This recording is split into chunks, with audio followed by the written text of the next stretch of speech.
Why do Ethiopians use a different calendar? While most of the world is preparing for 2025, Ethiopians are living in 2016. Yes, you heard that right. Ethiopia follows a unique calendar that's actually 7 to 8 years behind the Gregorian calendar. But why do Ethiopians use a different calendar, and what's the story behind this time difference? You're about to find out. It's a fascinating journey through ancient traditions and unique beliefs. Alright, let's break this down. Ethiopia follows an ancient Coptic-based calendar, which has 13 months. Yes, that's right, 13.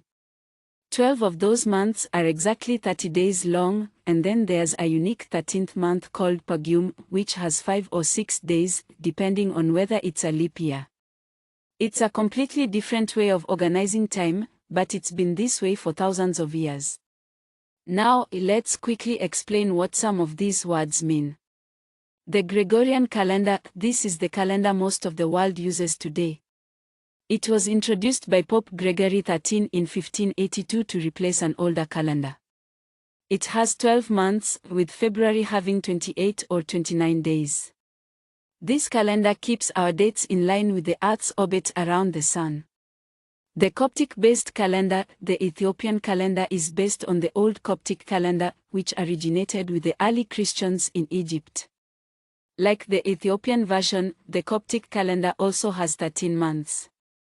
Ethiopia adapted it and made it their own version.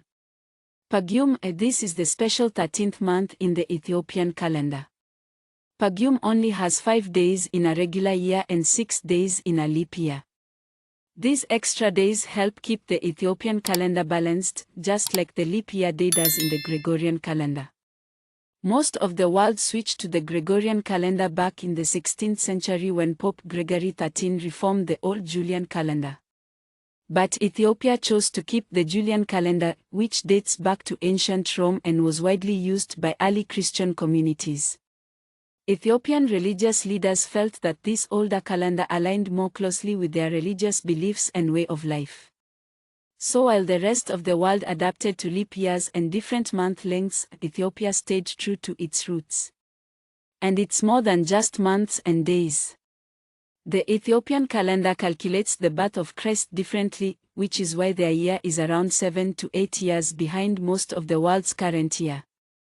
This dating difference is deeply rooted in Ethiopian Orthodox Christian beliefs, which place the events of Jesus' life on slightly different dates. For Ethiopians, this calendar is not just a practical tool, it's an expression of faith and a way to honor ancient traditions. Another unique feature is that New Year in Ethiopia isn't in January, it's celebrated in September.